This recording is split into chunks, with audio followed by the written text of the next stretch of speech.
Hey guys, back for part 3 here. We're going to do the belly pan in this part. So, question is, what do we need to, what information do we need in order to make the belly pan? Well, the answer is that the belly pan needs to not interfere with this part of the swerve modules, and it's going to need to bolt up to these holes that are on the bottom. It also is going to need to not interfere with the motors in the corners, and obviously the wheel, but the belly pan ideally is going to stop there. So our first step is to try and get all of that information into the template part.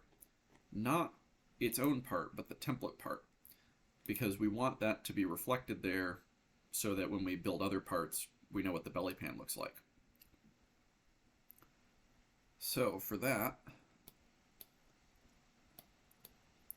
what we probably want to do is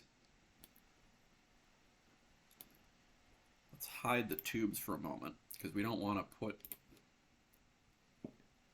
information from those tubes into the template part. The template part goes into the tubes. If the tubes put information back into the template part, then you could have a circular reference and everything could explode. We're just going to pull some information off the swerve modules. So let's edit the template part.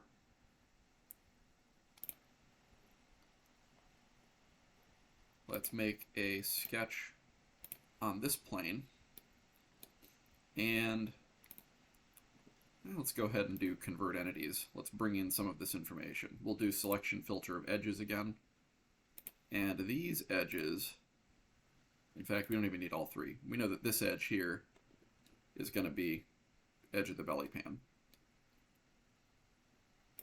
or rather edge of the belly pan has to be beyond that.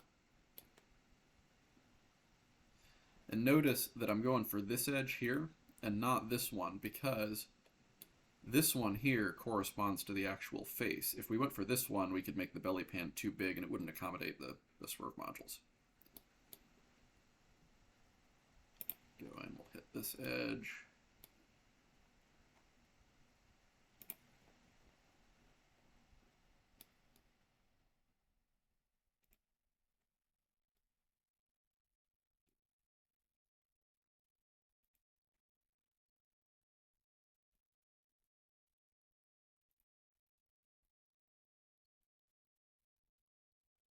All right.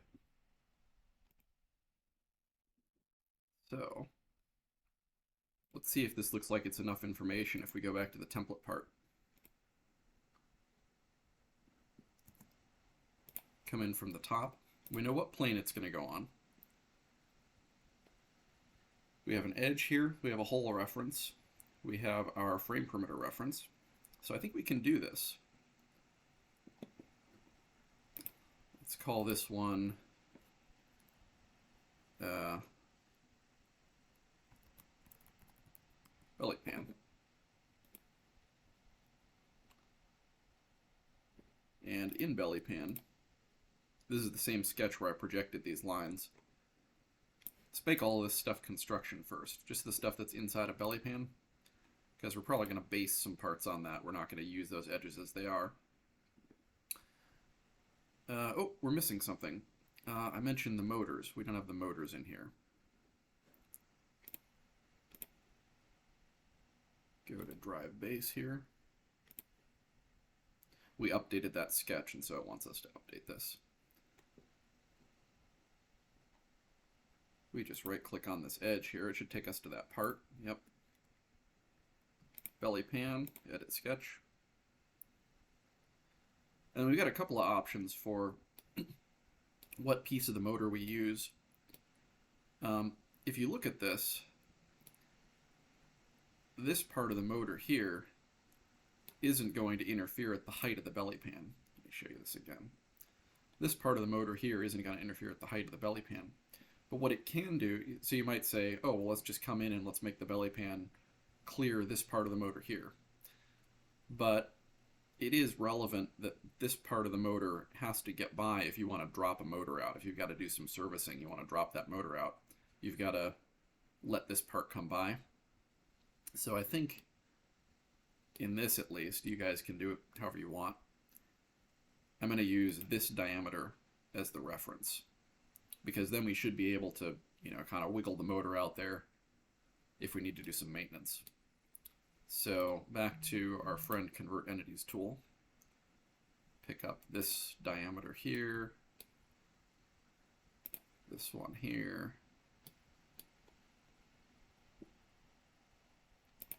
that one, this one. Oh.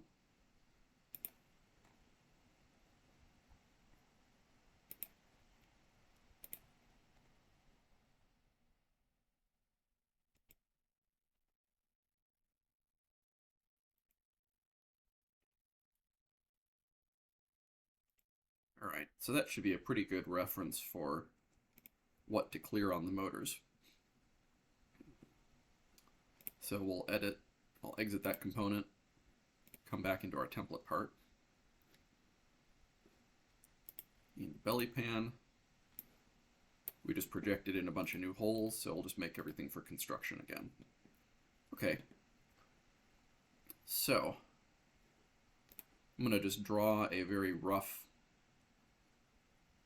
Bellypan in here. It looks like we actually aren't going to come even anywhere near close to the edge of the swerve modules.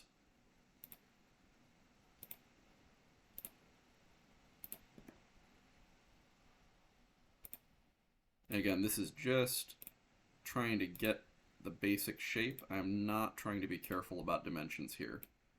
That is not important. We're going to fix all that up. See, this line isn't even going to be vertical.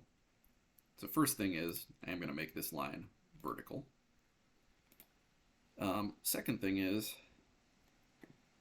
let's pick a distance for how far from these we want to go.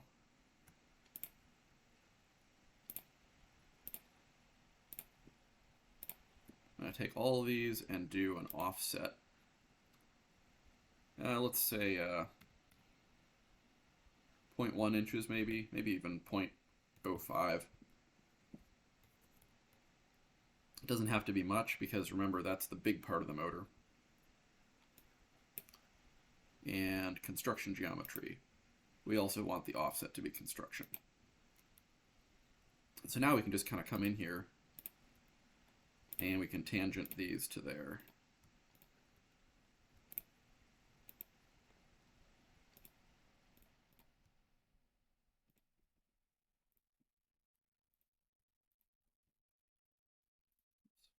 This one, tangent.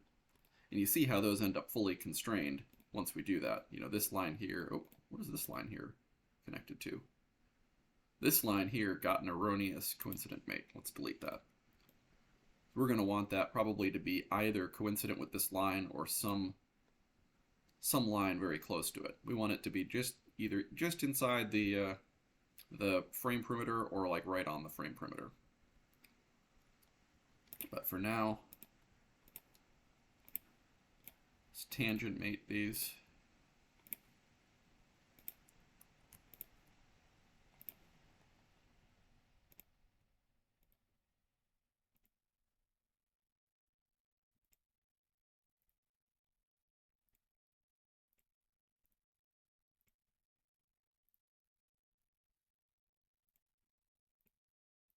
And why is it relevant to do...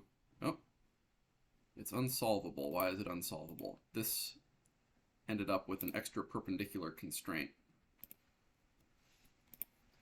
It's relevant to put those tangent to there because if, for example, we changed out the swerve module with a different top plate, we would still want to do that even if this motor moved over, for example, the drive motor. I don't know which one it is, but one of these would move over to the side and then we might not be able to get it.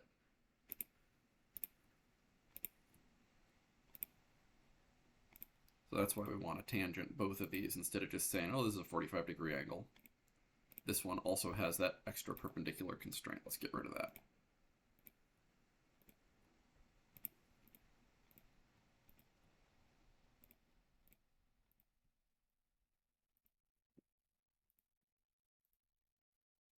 Okay. So that's good. We've got everything defined except for where these end up. And I think I'm going to say, let's put this like, okay, why is that unhappy? This line has a coincident to there. We don't want that. So here's our frame perimeter. Let's go 0.05 inches in from there or something like that. Just give us a little bit of clearance so the belly pan doesn't stick out and get in the way.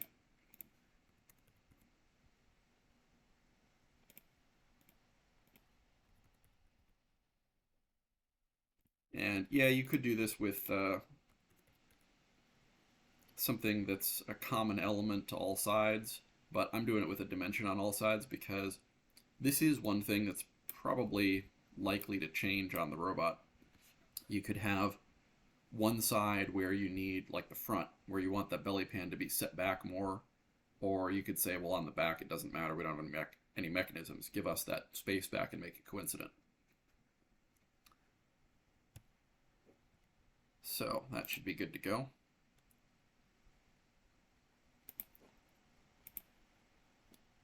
Cool. So we got our belly pan shown in there now, but we're not ready to extrude because if we did that, it would put it in our template part. So instead, let's go new part. And then this is that funny thing again. We go insert part. We put in our template part. No solid bodies. We just want planes and unabsorbed sketches. That's what we need.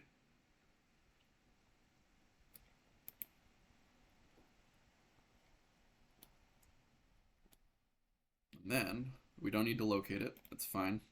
Should be located at the origin. If we look at this, front plane, top plane.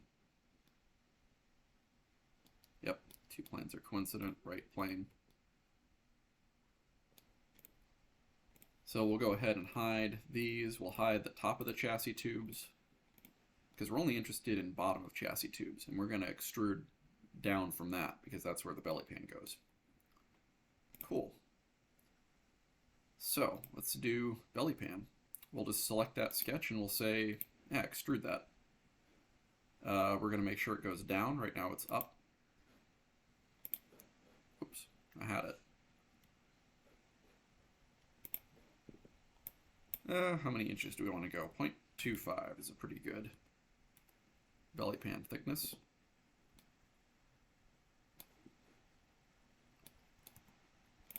Make sure we're extruding down. Yep, we're extruding down. Arrows are a little mixed up over here. All right, so that's good to go. Let's just make sure that this looks reasonable.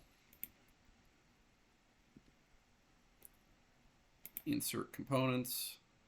Oh, it's not saved yet. Okay, come back to the belly pan, hit save. Belly pan. Come back to drive base, insert components, belly pan. Should put it in place, okay. We can show our tubes again. Make sure that looks good, and good, yeah. It looks like that's in the right place. It does not look like it's conflicting with anything.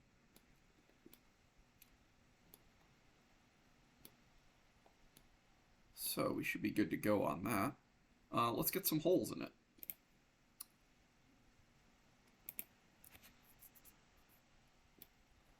We know from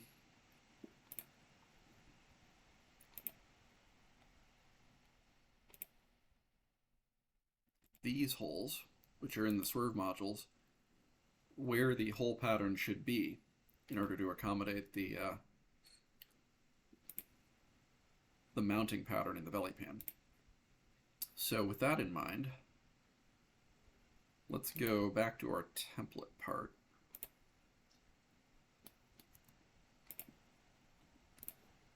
And let's make another sketch on bottom of chassis tubes here.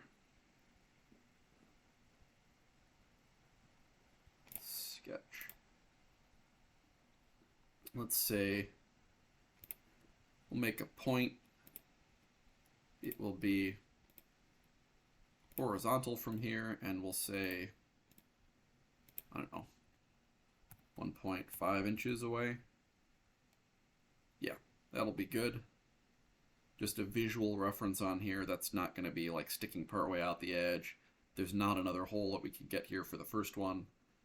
That should be good. And we can do that in 4 places if we want. We'll drop a point here.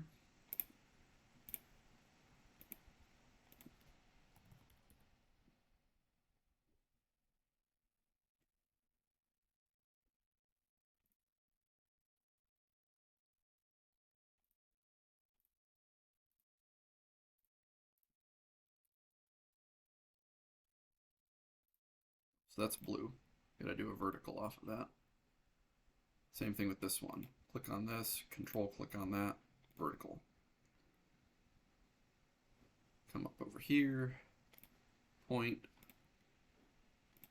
smart dimension here to here, 1.5, click, control click, horizontal. Fully defined sketch, good to go. Let's call this Bellypan mounting hole template. Obviously, we're not going to have just 4 holes in here, but we don't want to be drawing in, you know, all of the holes along here. That would be a pain. Instead, what we can do is go into the actual Bellypan and then go Features, Hole Wizard, and it's going to be, it's already selected, it's already set up. It's going to be a plain hole, so we want to select plain hole, ANSI inch, yep, we use inch fasteners for this. Screw clearances, yep, we want it to be a clearance hole for a screw. And then size, number 10 is what the tube is sized for. And I recommend doing a loose clearance for this because the tight clearance can get to be a bit of a pain depending on how the Bellypan is manufactured. So we may even go up to 1/4 inch depending, but we could change that later. So positions, let's just put the 1 hole on here. That's good. And then this number 10 clearance hole, we'll do a pattern. And our direction will be this line here. We probably want these on either 1 inch or 1/2 inch spacing. 1 inch is going to give us probably enough spacing. 1/2 inch would give us every hole on the tube. And then instead of spacing and references, we could say, oh, you know, we'll make them on 1 inch spacing and we'll have, it looks like 11 holes is the right number here. When we change our chassis, that's going to change. So instead, you click up to reference and you go, yep, up to here. Let me change this so you can see it. So there's 6 holes up to reference. This is the box that takes the reference. Here's the reference. You go, yep, that'll do it. So now if we change the width of this, that reference will move and it'll go, oh, I need to put in more holes, or oh, I need to put in fewer holes. And you do the same thing with these others. So hole wizard, hole wizard. Still set up with the same things. Click positions, click this face, click this point. I didn't specify this before, but end condition through all. We want end condition through all, not like blind with some depth. Okay, we got that. Then linear pattern. This is already selected in the bar because we just made it. Linear pattern. It's going to take that as the pattern. Clearance hole 2. Direction. Click this line. And then, yeah, it's going off too far. So up to reference, we click in the reference box. And we select this line. And it says, yep, I'll stop there. Good. So 2 more goes. Hole wizard. This is all correct through all positions. Click on the face first. Click on the point second. Check mark. Feature is still selected. Linear pattern. Direction is selected. Choose this edge. Up to reference. Here is our reference. Last one. Hole wizard. Everything is correct. Positions. Face. Point. Good. That makes the hole. Linear pattern. Direction. Up to reference.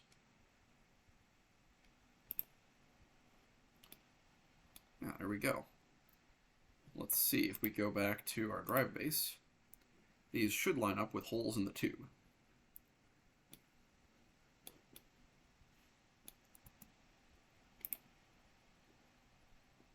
And that would appear to be the case. Yep, that lines up. And then we've got one where it's covered. That's fine.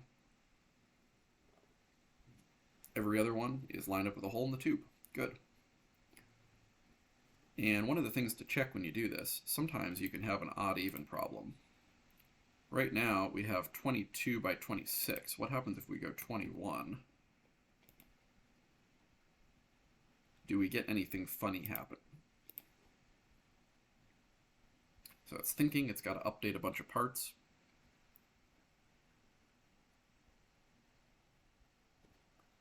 It all looks good still. We did them on 1-inch increments. Yeah.